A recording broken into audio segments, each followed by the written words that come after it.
Hey, ladies and gentlemen, this is Geoffrey Wu with the Health via Modern Nutrition HVMN podcast. And today I'm really excited to talk with my, I don't know what to say, but like friend, mentor from afar, just like a fellow entrepreneur, Justin Kahn. Welcome to the program. Friend first, Jeff. Thanks for having me.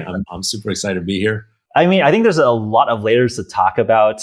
Obviously, there's an intersection in terms of human performance. I know that you've been experimenting on human performance, whether that's related to fasting or ketogenic diet. But just in general, I think one thing that I've been enjoying following along is your tilt into becoming a Twitter philosopher. I don't know if that's like almost like a flippant way to call what you're thinking about. But I think with the pandemic, with some of the extra time that we have sitting at home, I feel like I've actually spent a lot more time thinking about an aesthetic of living a well-lived life. So I think there's a lot to cover, a lot to talk about. And I think especially in Silicon Valley, which some of our audience is plugged into, whether it's biohacking or tech, man, what a crazy world where we see literally a lot of friends making a ton of money, which is really strange given that we also know that I have friends who are just really, really struggling. So a lot to digest, a lot to unpack. But first and foremost, welcome to the program. We're really an honor to have you on the program. Thanks for having me here. I'm excited. I feel like we have a lot of things to talk about across the whole spectrum of ideas, and that'll be fun. Yeah. So where to begin? I mean, I think maybe just from a nutrition perspective, I think we intersected around ketogenic diet, fasting. Just before we went live here, you're talking about some of the biohackery things you're up to. What's the protocol? What are you up to? Obviously, not cutting your hair seems to be a key biohack. It's a source of my strength. Exactly.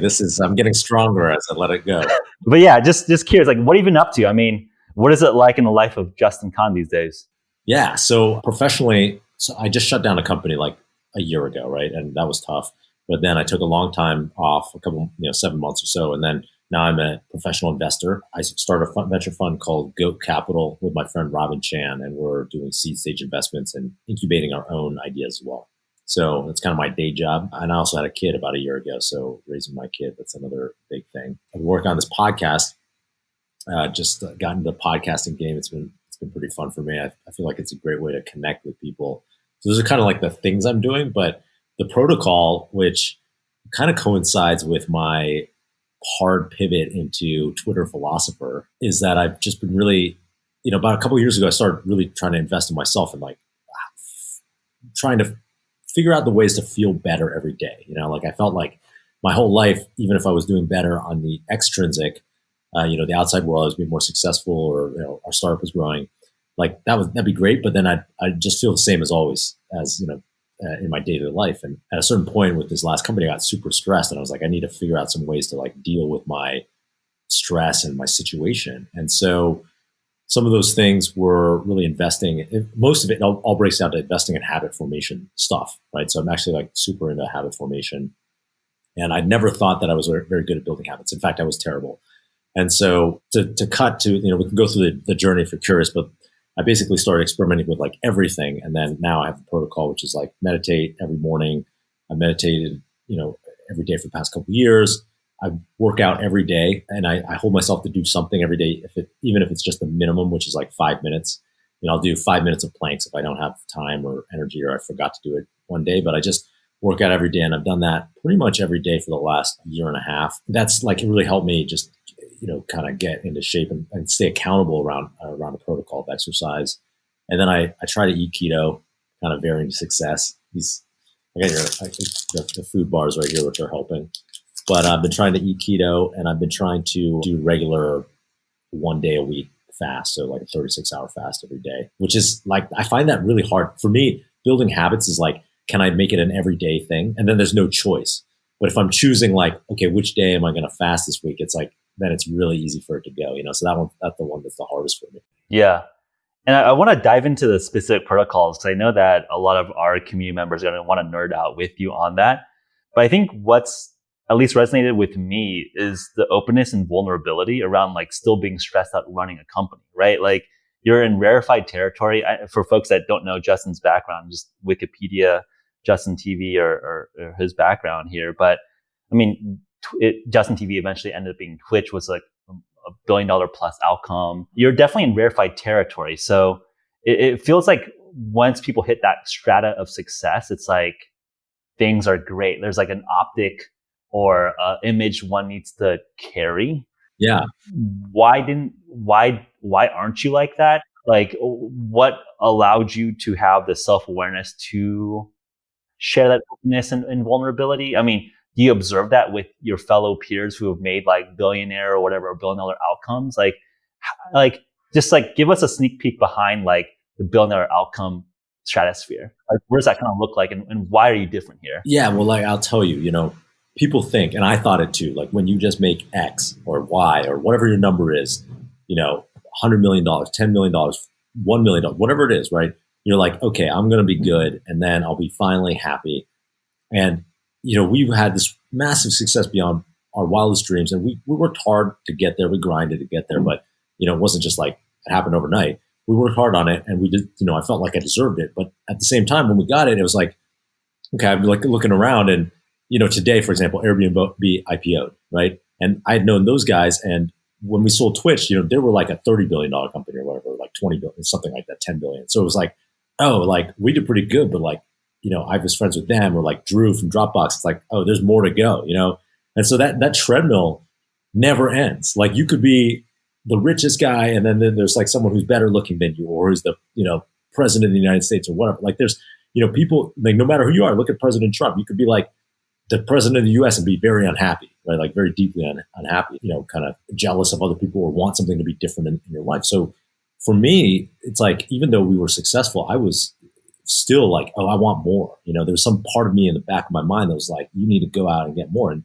I know where that's from because my mom, she really had a scarcity mindset when it came to things when we were growing up, because she grew up in rural Malaysia. So when we were growing up, me and my brothers, that was kind of ingrained in me. So I always felt like I didn't have enough, even though, things were great. Right. So what happened was I started this new company to try to make it even bigger than Twitch. And I was stressed out, and I was so stressed from this company because it was like, oh, is it meeting expectations? Not really. There's like things that aren't working. And I was stressed about it. And then I was like, why am I so stressed? Because kind of like, even if this didn't work out, I would be fine, right? I could go back to being an investor or having a very nice life.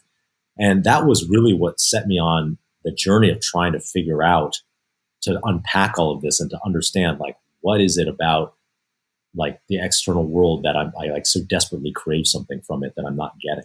To dive into that a little bit, it started off with me saying, okay, I'm going to go invest in some tools to try to deal with my stress. So meditation was one of those tools. I drank plant medicine, ayahuasca, for the first time. And that really revealed a lot of what I'm sharing with you, which is like, oh, why am I this way? Why do I need external validation? It's like because of ways that I had, interacted with my peers when I was a kid, and I didn't feel like I was on the inside. I always felt like I was on the outside. So I want to be a famous entrepreneur to heal that wound from 30 years ago, right? But it doesn't work that way. So that was a big learning for me. And then as I started to layer on these positive habits, once I had the realization and started to layer on positive habits, it really became clear like that my own internal well-being was coming from the intrinsic, like what was I doing for myself every day and how did I feel every day, versus the extrinsic, like what is going on in, my bank account or my startup success or anything like that.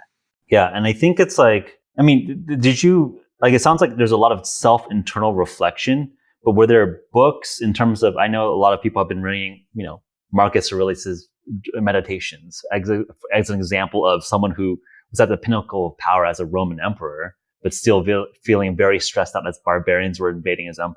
How did you come up with like this internal philosophy that you've been sort of slowly trickling out to your following? Was this purely self-awareness, self-meditation? Was this inspired by your readings, talking with other folks?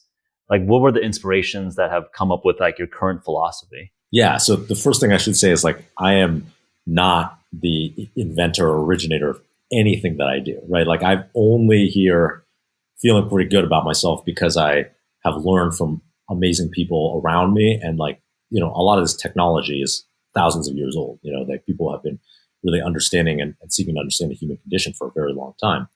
And so, I would say there's a couple books that really played in a big part. One is called The Untethered Soul.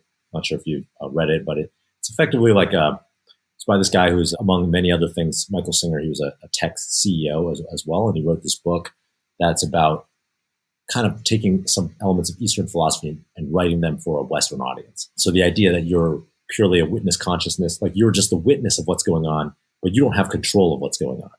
And so, when you're the witness and when you realize you don't have control, then you fight less against your present moment of experience, whatever that is, right? Something doesn't break your way. Your startup doesn't, rocket ship, or you launch a product, people won't use it. You might, the way I would be before would be like to be pissed, right? To be like, it didn't work out my way, and I feel threatened because this, like, my ego is tied up with my startup, and if this product doesn't work, then it's going to fail, and then everyone's going to think I'm a failure. So I'd be really pissed about it, or scared, or angry, and fighting against it.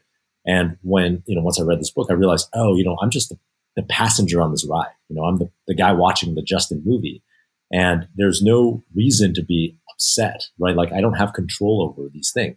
Now, I can try to make things different in the future and like invest in, learning from my experiences and trying new techniques to like maybe drive outcomes that I want down the road. But at this given moment, I'm not in control.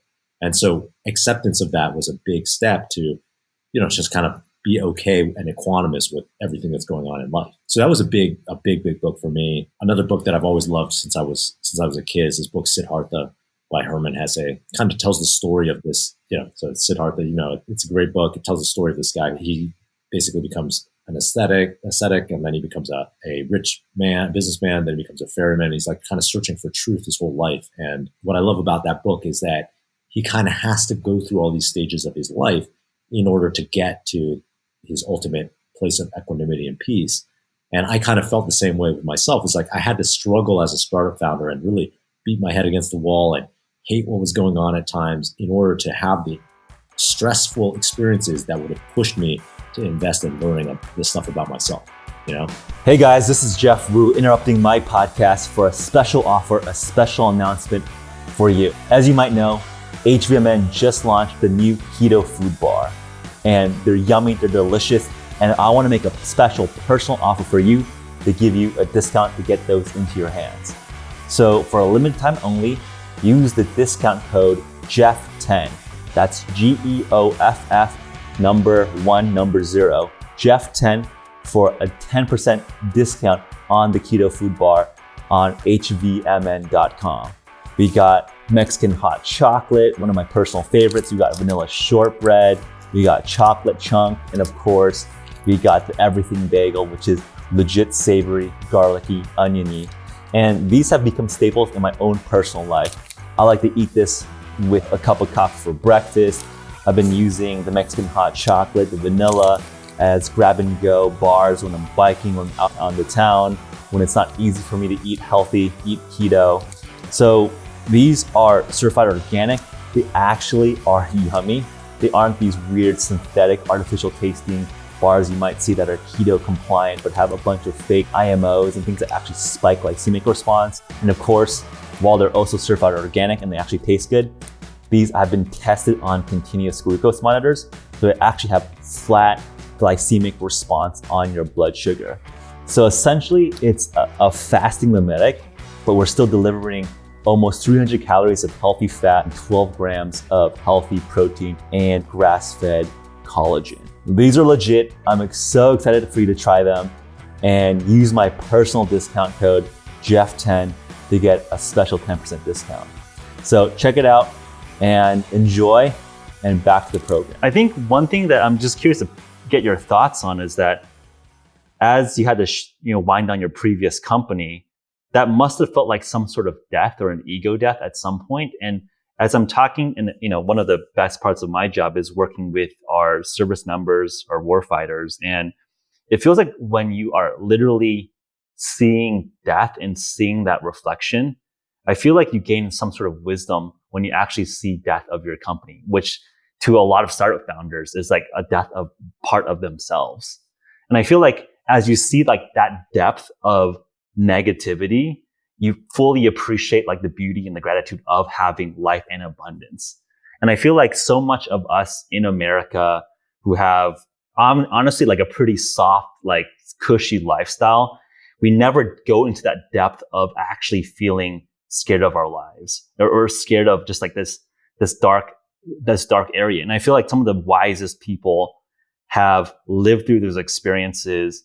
Oftentimes that breaks some people, right? And that's called like PTSD, right? Like you can either get broken by that kind of darkness, but I feel like that people that can work through, integrate that dark ego death and then have that become now like a strength of seeing the polarity of emptiness towards, hey, we have the opportunity, the abundance of actually creating our future, our lives. That seems to be a powerful wedge. And I think I kind of internalized that having some business challenges over the last couple of years with supply chains and different partners, and then working closely with military veterans and service members, literally actually going down range and having friends get killed and almost getting killed themselves, and borrowing those lessons and integrating it into myself, that one almost needs to like see that darkness before they can truly become enlightened. And I feel like when I'm hearing you talk about like shutting down that, atrium in the previous company and then kind of just self-analyzing, self-reflecting, it feels like you've come through the other side with some sort of wisdom.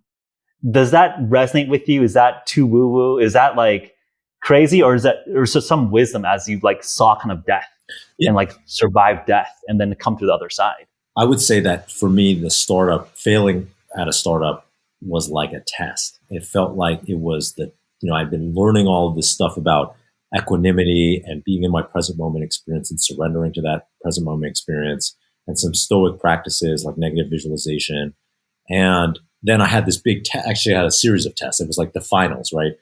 Like one was like I broke both my arms a year ago, and I like both elbows. One was really bad, the terrible triad injury, which they had to do a radial head replacement. So they replaced part of my radius with a piece of metal, and I couldn't use either arm for several days. And then about a month and a half after that, I started the process of shutting down our company. So it was kind of a very stressful time, but it was like a big test of my own practice, because having done all this work with negative visualizations, where I would visualize bad things happening and then be very grateful for my present moment experience, and then having done all this work with meditation, I was able to say, oh, okay, this hurts.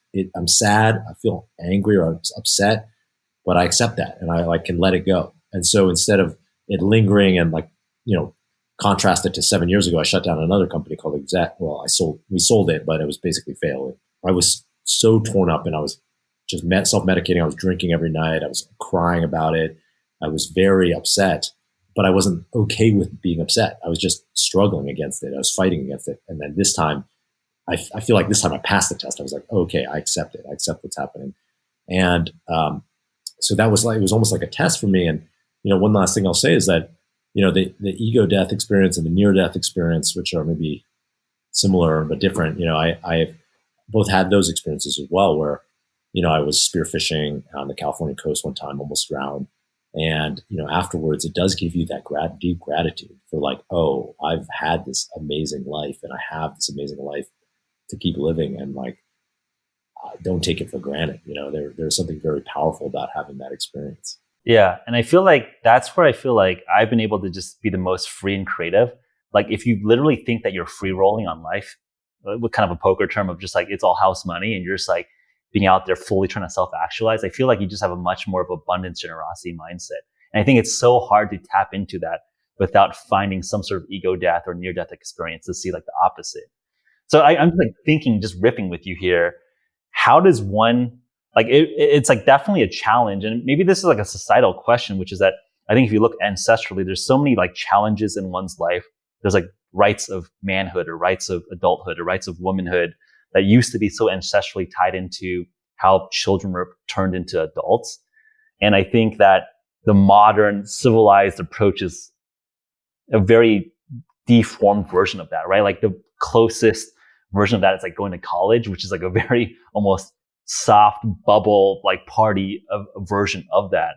So to me, it's like we have almost lost that challenge or that near-death experience that you might have seen that have made humans very resilient over time. And I think most of us just never had to have that struggle and never had to like grapple with our mortality. And then conversely, then you never have this abundance, generosity mindset to be grateful to yourself and then give yourself almost a permission to fail and then keep moving forward. That's a great point, right? Because you need those moments of stress to build resilience, right? Like whether it's a walkabout or vision quest or something where you're like out on your own, or a survival weekend, or, it's a moment where you're dealing with a very stressful, situation where you're responsible, you're like shutting down your company, or, another example would be like a ceremony around plant medicine, right? Like I've done these plant medicine ceremonies with ayahuasca, and those are very stressful, but like some type of resilience has formed within me afterwards, and I feel like that's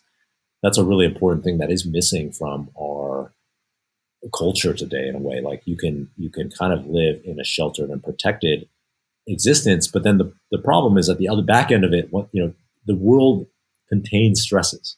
Like the real world contains ups and downs. And if you've never practiced and experienced being stressed and triggered and having things go poorly, then you are ill prepared to survive the world when that happens, Yeah, 100%. I mean, that might be just a fun, like, theoretical question to ask. Like, if there was Justin Khan, dictator of universe, like, what would you implement in modern society to help resolve those questions? I have some thoughts there as well. But just like, I think directly, like how, like, again, just maybe just to make this more tactical or actionable for some of our listeners, how, is that something that you advise people that are asking for advice? How do you implement small stressors into life? Because I feel like I don't know, again, maybe like current society is giving us a little bit of stress. And again, I think you see that bifurcation. You see half of our country like getting drunk every single night, right? Like literally I talk to some friends who are like, yeah, they're stuck in New York and they're just like bored and they're just like drinking vodka every night because like literally nothing to do. And then the other half, I see people getting like more fit than ever. Yeah. And it's just like the test of our time. This is the test of our generation. I think for me, it's been to build learning and experimentation into my life. I think that's like so important, is to have an open and curious mind and try new things. And I wasn't always like that. Actually, I was, I think I was much more reactive and much more like, okay, I'm going to be set in this way. I've like have found a way to do it. I'm just going to do that, But I love to just try new things and to say, okay, this is something I've never tried before, so let's just do it, rather than like, oh, I'm not gonna try it, And I think that naturally, like experimenting, like the thing about experimenting is it like often doesn't go right, like things like often don't work out right, and so that is the stressor, right? It's experiments actually, especially when they're conducted in your own life, like have moments where they're like things are not going well, or like they don't go. You've confirmed the negative hypothesis, right? So, examples of like I was talking about fasting. Like a couple months ago, I was like, I had always wanted to do an extended fast. I think we talked about this in our text group that we keto and other like diet hacks, and I'd never gotten to go more than 24 hours. And so I had just come off this weekend where I ate a lot of and I decided I'm just going to do my 5-day fast right now with no preparation or anything, And so. And people were like, my wife was like, what the fuck are you talking about? Like, 'cause she was like, I'm going to have to deal with this like hangry guy, like husband who's like, like not taking care of our young child or whatever. So, but I just went for it, and for me, it was like such a learning experience to just dive in and to see what is that experience and what's the stress on the body and what's the experience like, and learning from that. I mean, there was positives or negatives. Happy to talk about that, but it was like, that's kind of like a hallmark of the type of experimentation I like to build into my life, Yeah. Was there a seminal moment that pushed you more towards the experimental phase? Because I think if folks are just tuning in and just don't know, Justin's background, right? Like, I went to Stanford, you went to Yale, right? Like, we're not like just crazy friggin' hippies, yeah. like doing, like just like we like played the game right in terms of like the traditional academic sense, right? And I think maybe it's an Asian upbringing or whatever, right? Like, not to get stereotypical, but like, I think we played like what was like the known game of like coming from folks coming, with immigrant parents, probably. I don't presume to know exactly your exact family background, but I imagine that like we came in with kind of like the immigrant chip on the shoulder, playing the traditional game. And at some point, like, it sounds like similar to you, like there's just like a broader, more explorative game to play, which is like, I think I don't know if it's like next level or just like the next stage of just evolution of ourselves as like self-actualizing beings.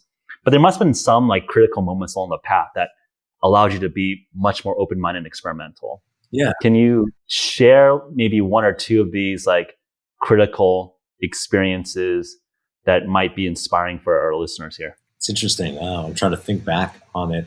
And to some extent, I was always somebody who was into new ideas. And I think that's, reflected by getting into a career in startups like very early. I'm probably similar to you. Like I had my first startup. But you were especially bold, right? This was like late, like 2005. Yeah. So I think like my era, right? I graduated Stanford 2011, right? Like that's when like Facebook and like this Facebook movie came out where like it literally became like the coolest thing in Stanford to be like a computer science kid, right? Yeah. I feel like you were an OG where like it was not cool. There was like literally nothing. So in that sense, like it was more de-risked for my generation. Like again, not like there's like a huge age gap here, but just even 5 years afterwards. Yeah. I remember when that Facebook movie came out, right? And normalized startups, and then people were like, oh, this is a thing you could do, right? For me, yeah, that back in 05, that's like, it was like a big risk. And then starting Justin TV, which happened in 07, was another big kind of like crazy idea. Like I was just like, hey, let's just do the experiment. If I strap a camera to my head and we film a live 24/7 reality show, what will happen? And, I think there was always these moments where like I was always into new ideas and experimentation around new ideas. I think one thing that helped me be curious was I actually had this moment with this intern, I remember years ago, and he was like, you are not, he wanted to give me feedback. He's 19 years old. He wanted to give me feedback, and he was just like, Justin, you're not a curious person. You're a very reactive person. And he didn't say it in a mean way. He was like, but you're just like, you're very much like, what's the problem? Let's solve it. And are not bringing curiosity to the company. And I was like, oh my God, like that's like, I never thought about that way. But then that kind of was like, almost like the first chink in the dam or something, the first crack, right? Where I was like, oh, maybe I want to be a more curious person, and so maybe I need to cultivate curiosity about my circumstance, about the people around me, about how I feel and my perceptions to, really truly actualize to the level where I'm like, seeking truth and than just reacting to whatever is happening at any given moment, Interesting. Who was that 19-year-old kid? I mean, that's like a very brave 19-year-old to like as an intern telling their boss, hey, you're too reactive. Yeah. he didn't say too reactive because it wasn't a judgment, actually. He was just like, you're very reactive and there's some good qualities to that, which is you're a great problem solver on like specific things, but you're also like kind of tunnel vision. And I was like, oh, it's weird. I never thought about myself that way. But yeah, his name was Raf. He was very brave to say it. I think I was very thankful actually for that feedback. Yeah, and interesting. And I think maybe just shifting gears a little bit, I remember seeing on your social when you started moving more towards the fitness. Your tagline at the time was "Fitness is the first step to greatness." Yeah. I think is still like a great little tagline. I definitely had that evolution myself. I don't know what your upbringing was like, but I grew up playing tennis and absolutely just like, again, very stereotypically Asian. I played tennis to get into a good college. Yeah. And I regret not treating it seriously because I think like if you just compound good, like dedicated practice, you can get quite good. And I think now as I'm able to, with the H Women platform, actually work with elite athletes, elite folks in the military, special operations world, I think just seeing just how good these guys are as a physical specimen, but they're also intellectually very curious. I always like prided myself on, math science kid, pretty smart, did good at school, and just like kind of sports or athletics was kind of a hack to get into like the next goal. But now looking back, just like the confidence from physical mastery and just seeing how little additional effort to just like focus on training properly, it feels like it's very, very compounding because I feel like my endurance, my energy, my just like physical presence is like just much stronger. Yeah. After just like being thoughtful about physical practice, just like if, I presume you were pretty, academic focused, just like the amount of effort to be like the top student to get into elite colleges and then go on the startup career, just that additional effort to focusing that same energy on diet, nutrition, exercise, it seems to compound a lot. And I'm curious to hear your thoughts, your reflection, your journey Yeah. on that. Like, what got you into fitness? I mean, was it just like you wanted to look good for summer beach body? Was it some realization? Yeah. What was that story? I love that. I love the question because it's interesting. It's, I was in that same path, probably worse, not worse, but like much less fit or into fitness than you were. Because I played soccer when I was a kid and then in high school, but I was not good. I wasn't a good player. And like, it wasn't helping me get into college. Like I was actually quite unfit as a kid. And then what happened was like I started working at lifting weights and anaerobic exercises after I went to Japan at a homestay. Like I was in they're staying in Japan for summer with this Japanese family, and I got beat up by this guy. He wasn't even a kid. It was like in an arcade. We got into a dispute in an arcade, and he like I beat him in a video game, and he comes around and sucker punches me, and then like drags me out the back of this arcade and starts hitting me with this umbrella. It was like a Hello Kitty yellow umbrella. Oh, so it was very my ego was like crushed, right? I was like, okay, I got to go work out to try to bulk up so I can like defend myself. And that's when I started lifting weights. And then, in college, of course, I was like, oh, I want to be strong and like have big pecs or, whatever. So I'm going to I lifted, only upper body. I never did like any deadlifts or squats. I just did upper body, typical like trapezoid Asian bro, in the gym.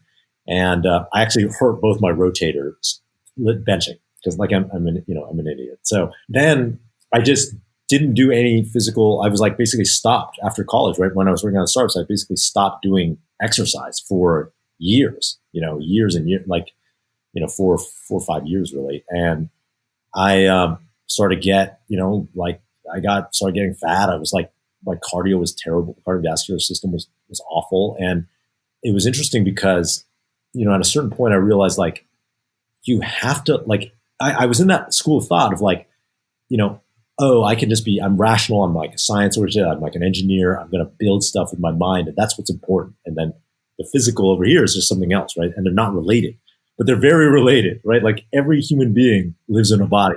Like you have to live in a body, and how your body feels will affect everything you can do with your mind. Like, for example, I used to, at Justin TV, we used to order pizza for lunch every day in addition to whatever else we were ordering, right? So every day there would be cheese and pepperoni pizza in addition to whatever else. And I would eat pizza like half the days. And half the days, I'd fall asleep in the afternoon. And I had no link in my mind between eating pizza and taking a nap. I was just like, I'm just a tired guy who needs naps, right? And then, of course, fast forward 10 years, I'm like, oh, if I eat a low-carb diet or a ketogenic diet or basically just don't eat a shit ton of carbs at noon, then I am awake. I can be awake and have energy for the rest of the day. And like, that was like a mind blown moment, right? So the physical I think for me, it was that big realization that the physical and the mental are linked, they're completely linked and they can't be disentangled. And so for me, it was, and I always hated exercise. I was never good at exercise. I was never, when I used to play rugby in college, club rugby, and I said I was like the triple threat of slow, poor reflexes and took tackles like a bitch. I was like very bad at everything physical. And so for me, it was this process of like, okay, I'm just going to get on the exercise bike for 5 minutes.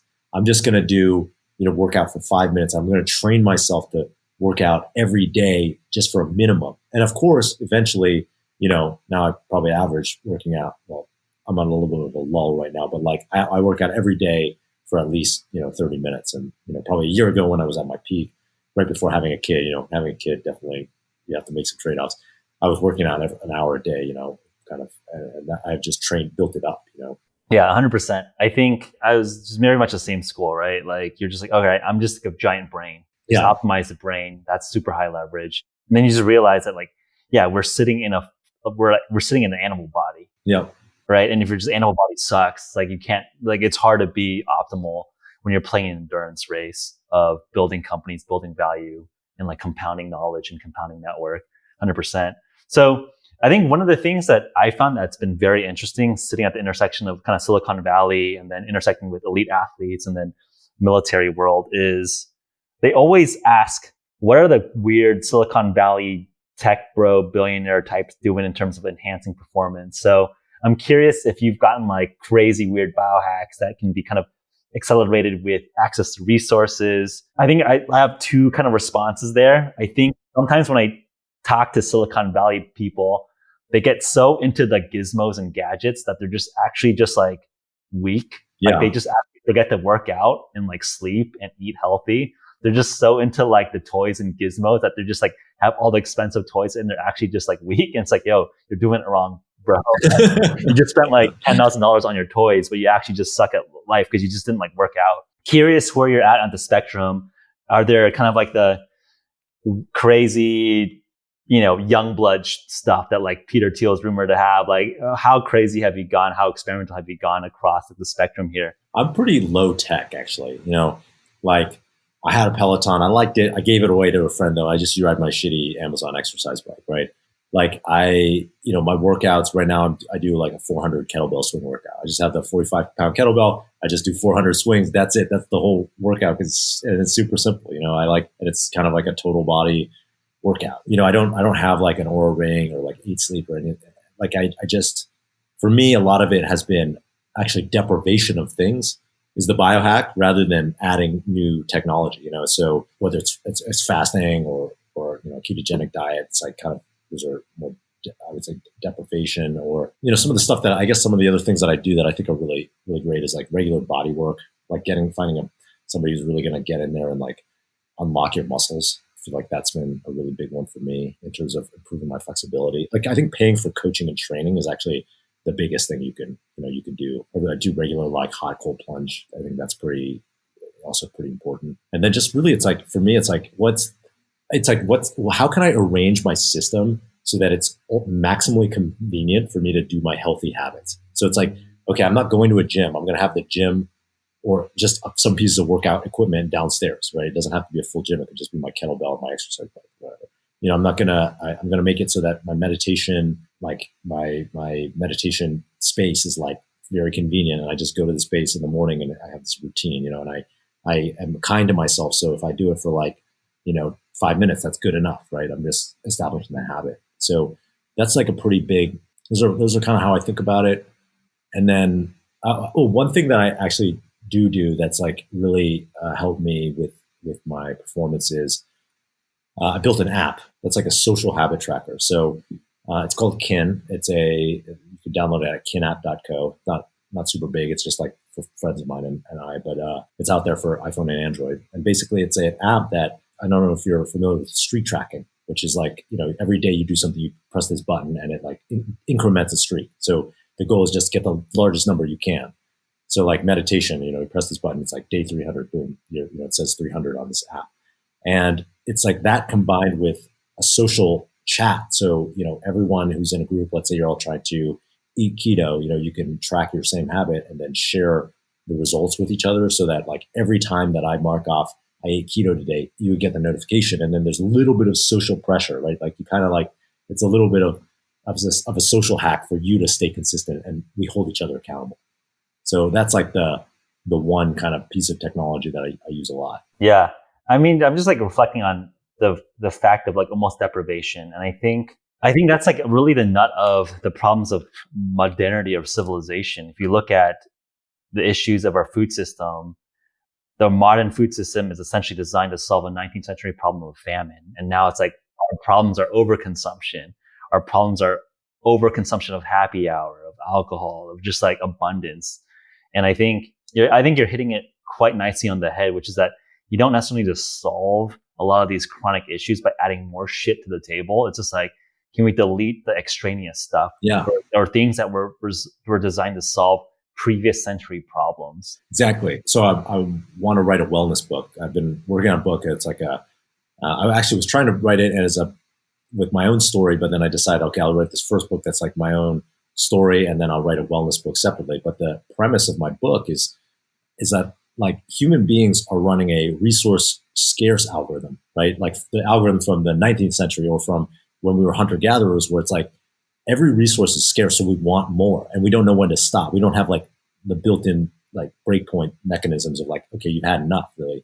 So that's from food. We want to eat sugar until like it makes us sick and gives us diabetes. It's true for alcohol, where many of us don't have control. I was someone who just like completely get blasted and like had no self-control. And it's true for information, where like you want to be on your phone gives you new source of entertainment and information, which used to be scarce, but in the world where you can be on the internet 24/7, your phone is very, very addictive. And then it's true for, sex, right? Like with whether it's virtual with like pornography, where, pornography is like one of the most consumed media in the world. No one talks about it, but it is, all the way through like actual sex, which is much more easy to get because of, the prevalence of dating apps, right? Where people can match much more easily. And so we're running this resource scarce algorithm, but the problem is like we live in a resource abundant environment, right? So the algorithm's broken and it leads to us being sick, unhappy, and unhealthy, right? Like where, we just do not feel good. Like if you eat the diet that your taste buds want you to eat, you will feel horrible, right? And if you are on your phone 24/7, which your mind wants you to be, right? It's like, this is great, scroll on another TikTok, you're going to feel like shit the next day, right? So to me, it's about how do you create frameworks that allow you to be in a, deprivation sounds bad, but to like maybe put limits and restrictions on a lot of these things that don't necessarily serve us in the resource abundant world. And I think if I know that Social Dilemma is a popular Netflix movie, I haven't watched it, but I'm sure just in tech world, I'm sure you have the general premise of it. I mean, the smartest people in the world are making us fucking like look at this stuff all day long. I mean, so what are some of the practices? I mean, I think you mentioned you're making it easy for you to, whether it's deprive or just avoid these addictive behaviors. So like for me, like I've looked at meditation for a long time. It's just been hard for me to stick to it. But I think what I've observed is that and I think this has been validated by a number of MRI studies, is that the similar, like the brain state, if you actually do MRI scans with like a master monk meditating towards someone on a psychedelic journey, on someone who has been in a flow state as they're like winning the Ironman World Championships, my sense is that, or if it's like an operator kicking down doors and they're in full flow state, I think that's probably like a very similar mental state. So to me, as I've like realized that awareness, you need to find like the best behavior that induces that kind of alpha brain state or that flow state, and not necessarily do the prescription of someone telling you, hey, like sit down for 15 minutes and like this is the way to get enlightenment, right? If that was so easy, every single person that's been sitting in Nepal should be Buddha by now, right? Like it's clearly not necessarily so easily to be that prescriptive. So I'm curious in terms of like, I think you're exactly spot on. How do you make it easy for you to hit some of these routines? What are some of these examples? What are some of the realizations or non-obvious hacks or structures that you've implemented? So one is, the first thing is like, you got to be kind to yourself, right? Because a lot of times we're saying, oh, we want to diet, I want to eat keto, or I want to work out 4 times a week or whatever. But then you miss it. And then you're like, oh man, I'm worthless. I can't do it. I'm like, I failed, right? And you're hard on yourself. And the problem with that, what you don't realize is like, actually, your brain doesn't want you to do these things, right? Because it has evolved a certain way.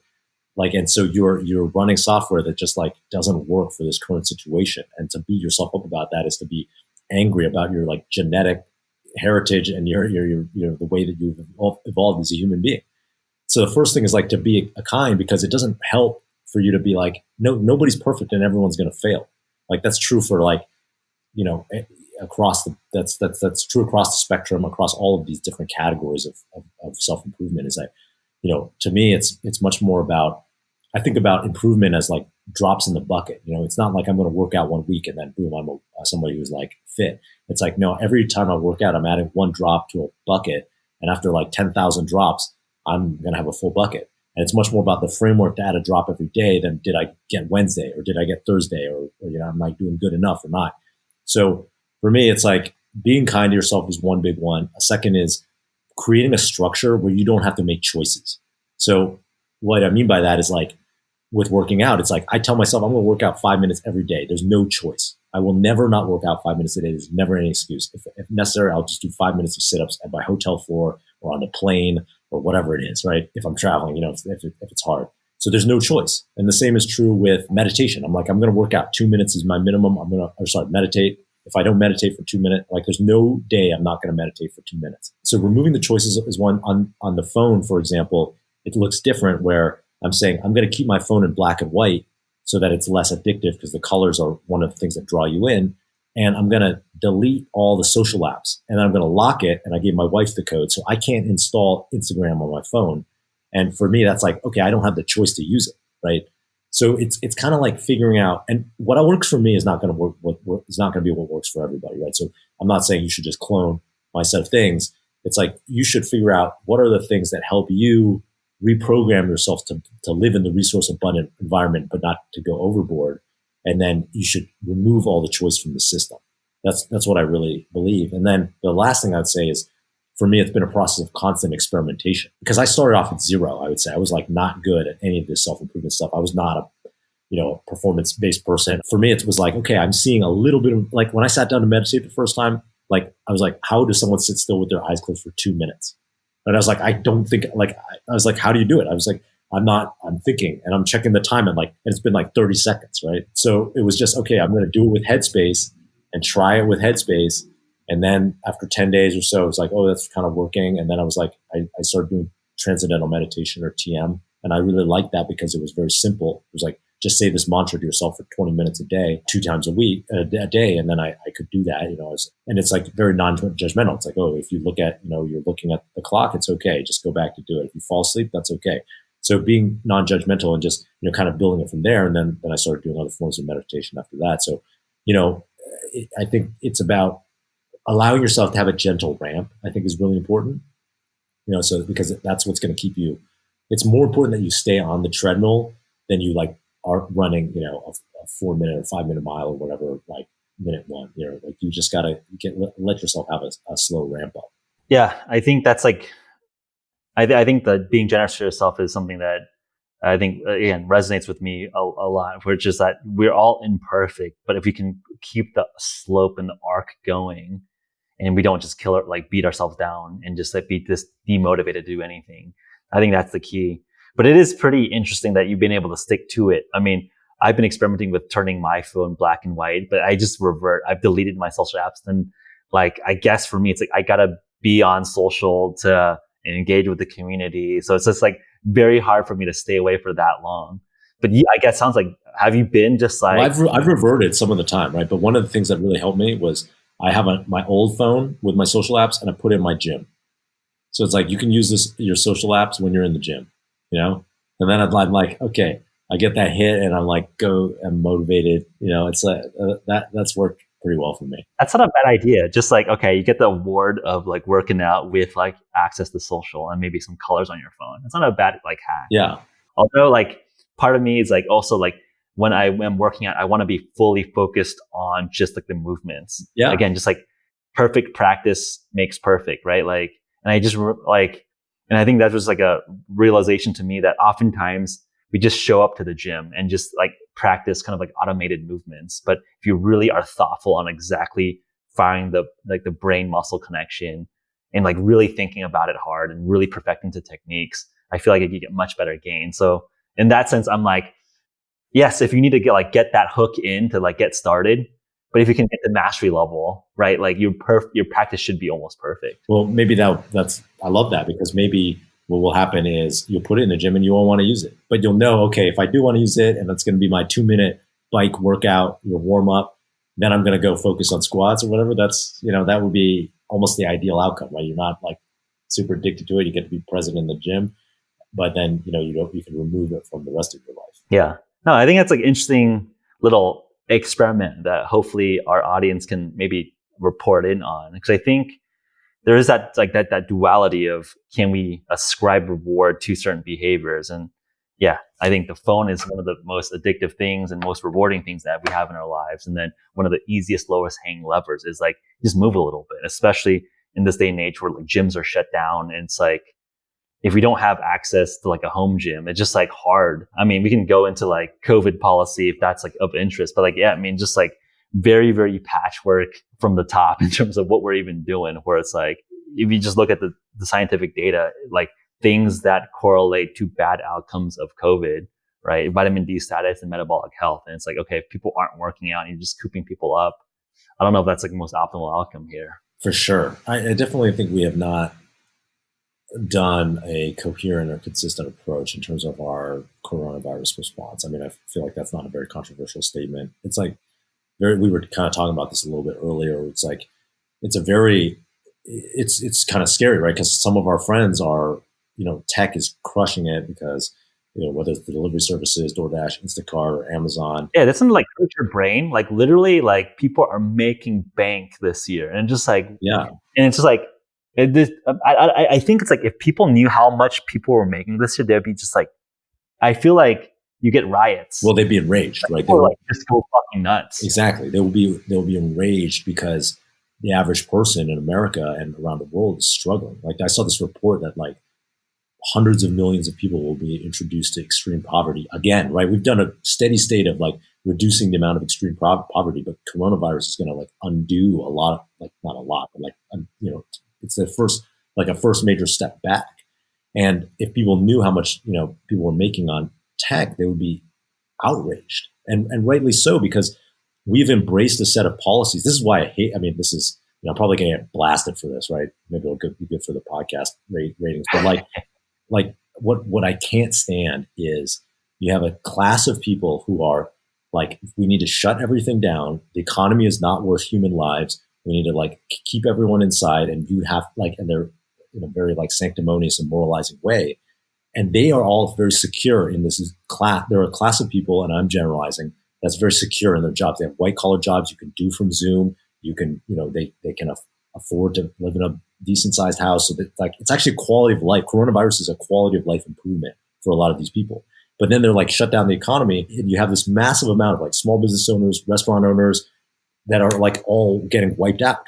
And this is a net transfer to the technology industry, right? Like who loses when like small independent stores get wiped out? It's Amazon, right? Amazon wins, like the small businesses lose, right? Who loses?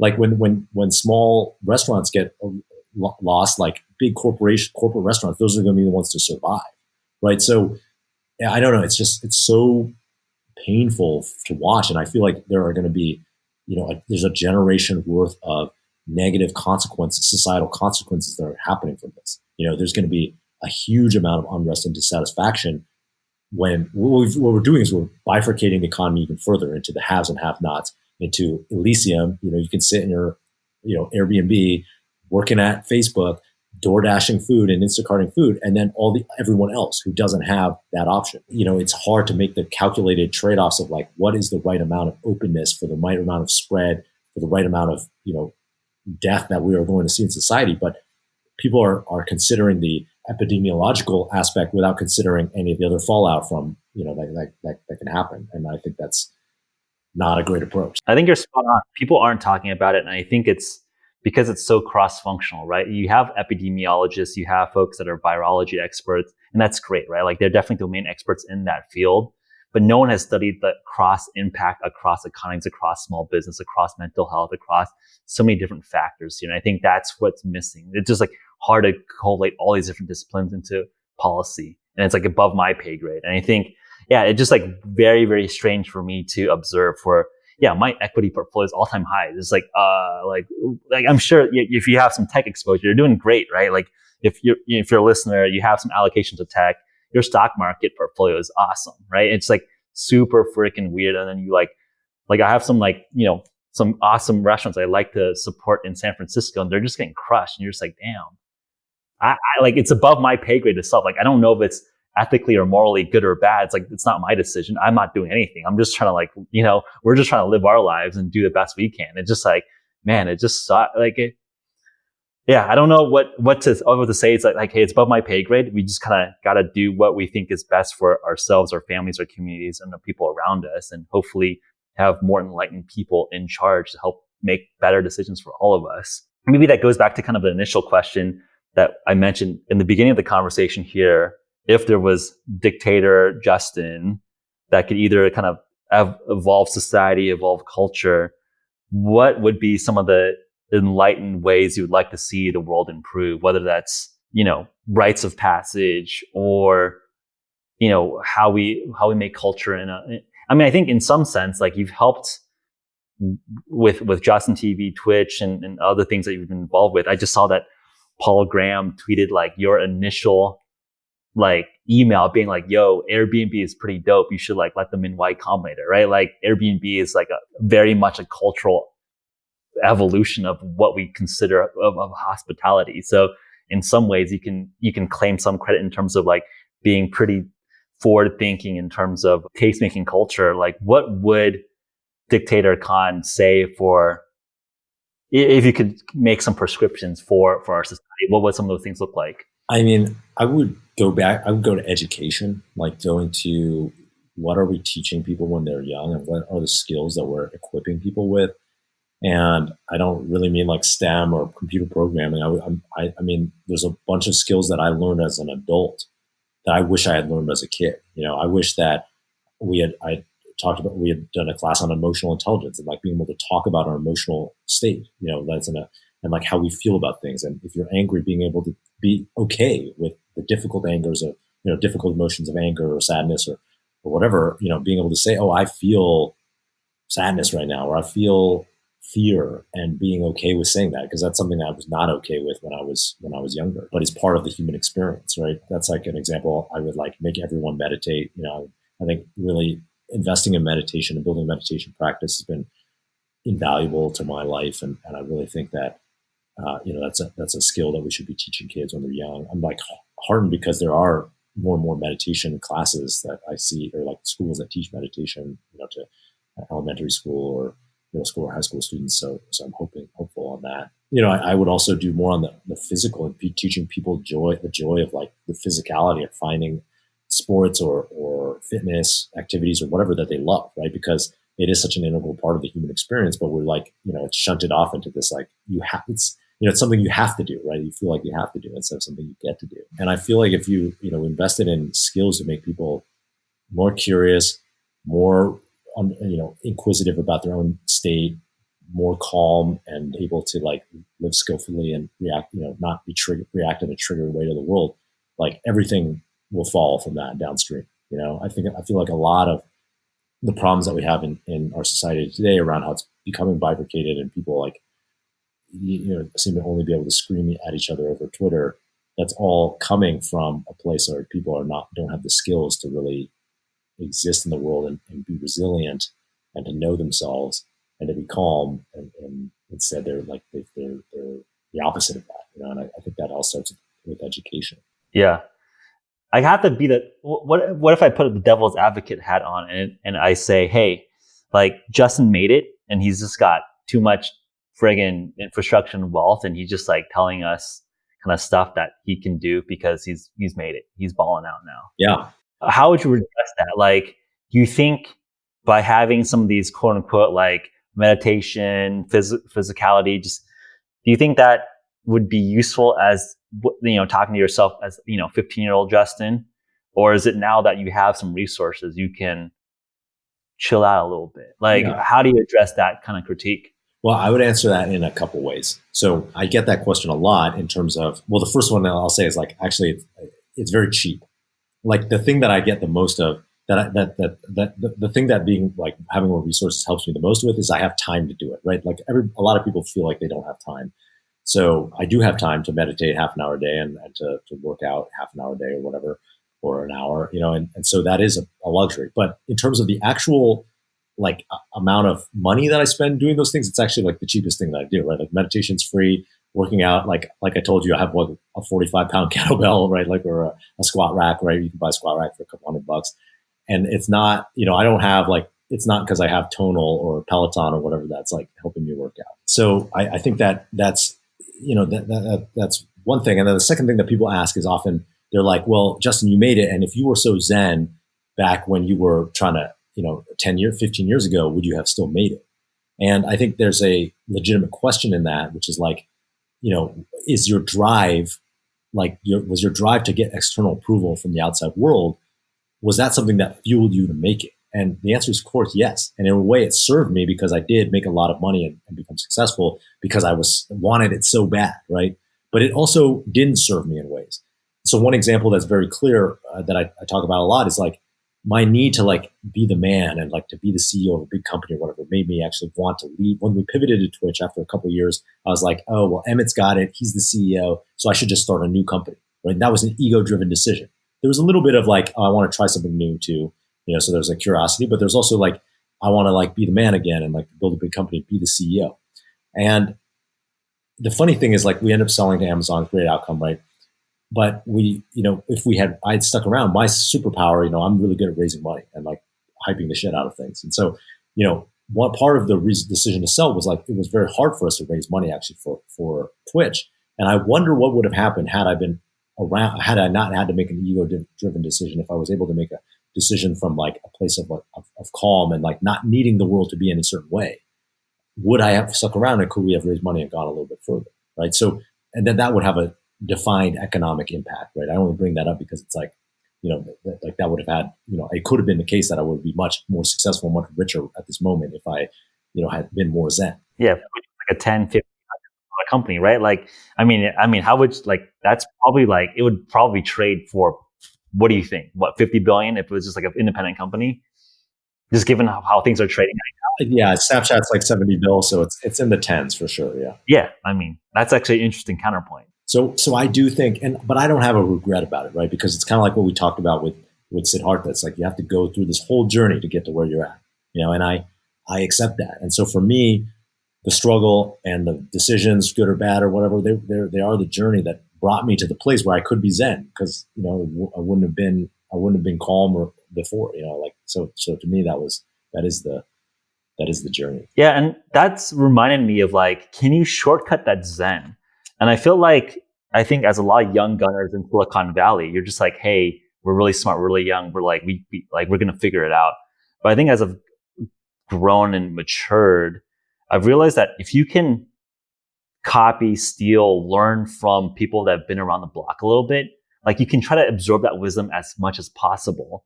And that's why I've been very interested in reading history books or biographies and talking to people that have had good success and try to take that wisdom so I don't have to make their mistakes or like learn from their mistakes. Because I think life is too short to make all the mistakes yourself, right? Like you've had to go through all these journeys to then get to your zen place. I'm sure you've had mentors and folks along the way, but I'm just like wondering, to make this actionable and useful for our listeners, have you had a chance where like you stole or copied like some wisdom from someone who's been around the block a little bit, where that's actually shifted a decision-making point?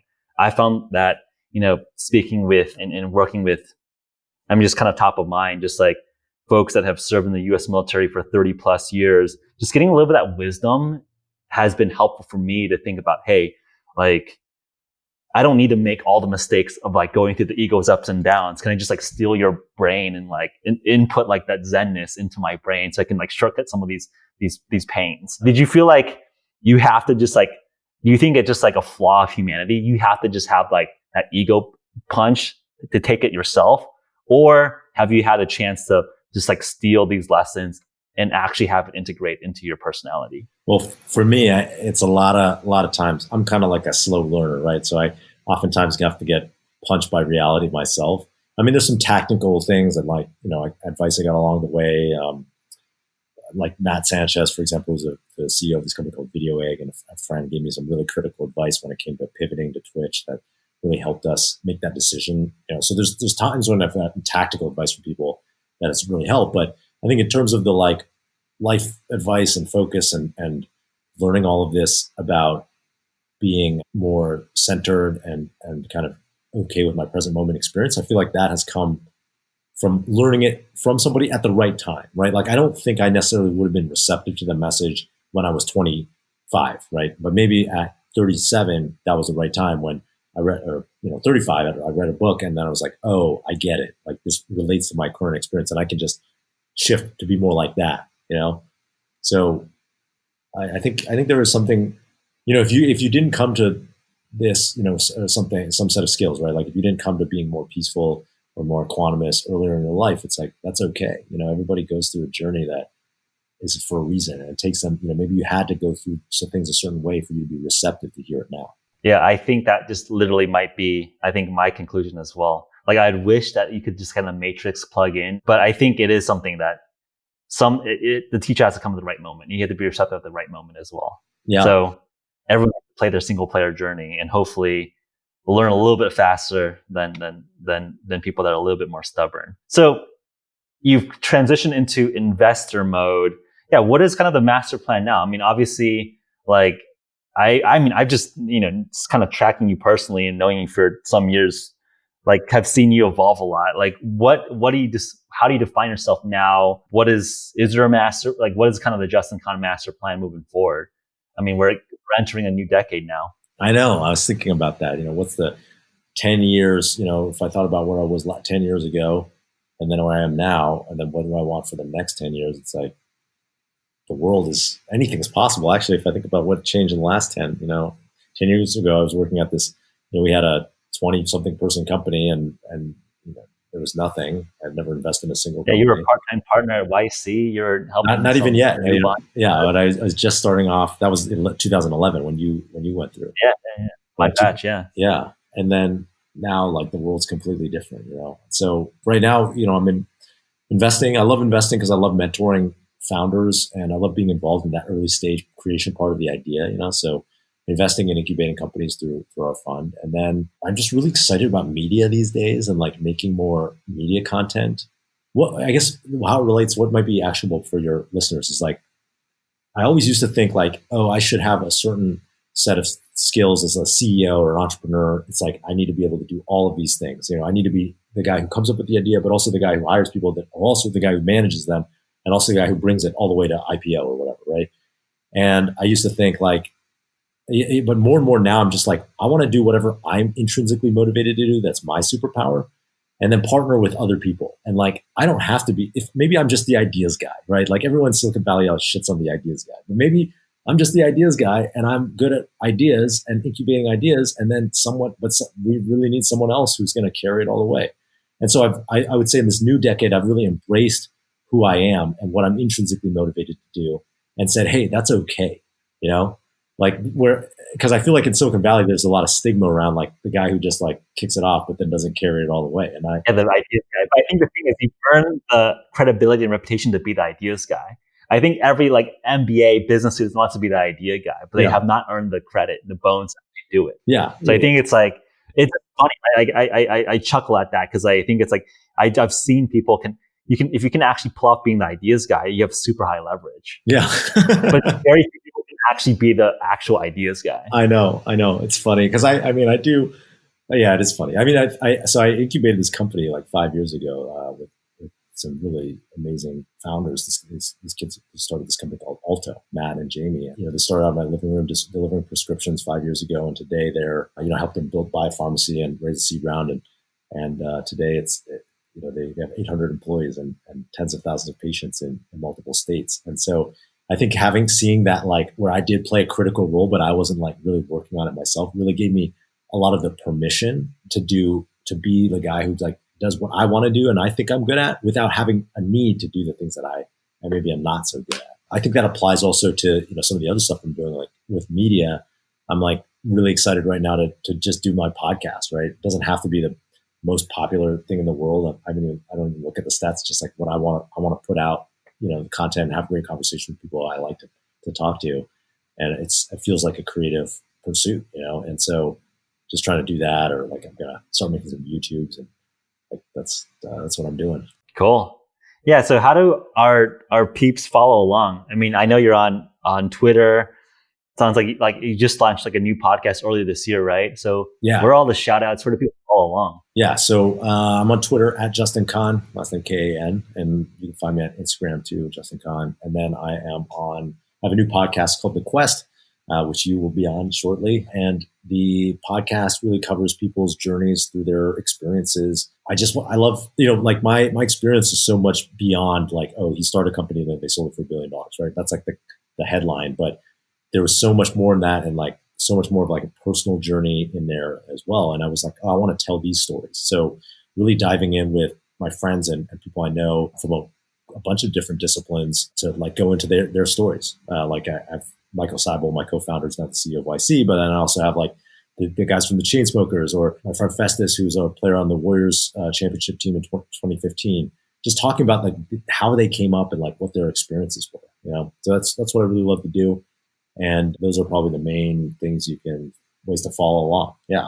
100%. And I think like being in the podcast game for a while now, I think what this replicates is that kind of tribal knowledge at rites of passage. I feel like if I'm looking at ancestral history, right, there's like this fireside chats where you have like the elders or like the folks that went on the hunt or went into battle. After they come back, they're like just storytelling, like what happened. And I feel like modern society lacks that a little bit, where there's like not this direct connection to kind of aspirational figures or inspiring figures that are just sharing like authentic long form conversation. And I think that like these conversations hopefully replicate some of that like desire. Because my sense of I not only produce a podcast, I just love listening to podcasts, because I think the benefit of internet, of technology, is that we get to choose who our friends are, right? Like our listeners might not literally be hanging out with us, but for like this hour, 15 minutes, hour, 20 minutes, they get to get a sense of our thought process,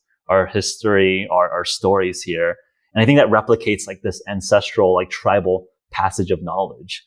And again, going back to rites of passage and all of that. And I think we as humans are very social animals. And I think that's how we learn. That's how we empathize. That's how we integrate knowledge and wisdom into ourselves. And I think if you're going to like an industrial education school, which is just like pretty fact process education, you're just like not getting that personal, empathetic human stories that make up the tapestry of our lives. So I'm excited to tune in and follow along your journey here. And hopefully our listeners took something away from here. And if like there's a lot of questions that we have for Justin, love to have you back on and continue the conversation. For sure. Thanks, Geoff. Thanks for having me. It's fun.